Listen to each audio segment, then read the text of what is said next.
আয়োজন করেছে ব্রাহ্মণবাড়িয়া জেলা নাগরিকত্ব সমিতির বাংলাদেশ। নাগরিকত্ব কখনো মনে করে না বাংলাদেশে কোনো সংখ্যালঘু আছে।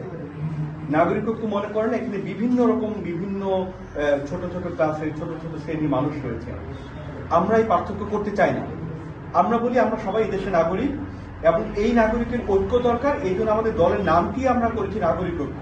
এখানে আমরা কোনো বাদ বিচার করতে চাই না। মানে আজকে যে বাদ বিচার হচ্ছে, যে জন্য পার্শ্ববর্তী একটি দেশ সেখানে কিছু মানুষ অথবা আমাদের দেশের সব মানুষ তো একরকম বুঝতে পারে না। এই যে একটি অবস্থার তৈরি হয়েছে, আমাদের একজন আইনজীবী নিহত হলেন, কতজন আহত হয়েছেন, আমাদের দেশের কত প্রাণ কত সম্পদের ক্ষতি হলো, সেটা হতো না যদি আমরা সবাই এই সম্প্রীতিটা বুঝতে পারতাম। তো ব্রাহ্মণবাড়িয়ার মানুষের যেমন একটা জোর আছে, যখন আমাদের উপদূতাবাস আগরতলায় আক্রান্ত হয়েছে, মানুষ কিন্তু বলেছে না কিছুই হবে না, কেন পাশে আমাদের ব্রাহ্মণবাড়িয়া আছে।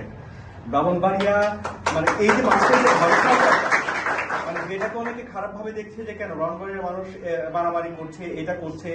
আমি বলছি এটা সাম্প্রতিক সময়ে হয়েছে, অতীতে ব্রাহ্মণবাড়িয়া এরকম ছিল না। আবারও বলছি, বাংলাদেশে যারা এই দেশের শিল্প সংস্কৃতি ধর্ম সবকিছুতে নেতৃত্ব দিয়েছে এই জায়গাটি মানুষ। আমরা চাই আজকে যে তরুণ প্রজন্ম যারা এখানে রয়েছেন, আগামীতে আপনারা সেই সুন্দর নেতৃত্ব দেবেন।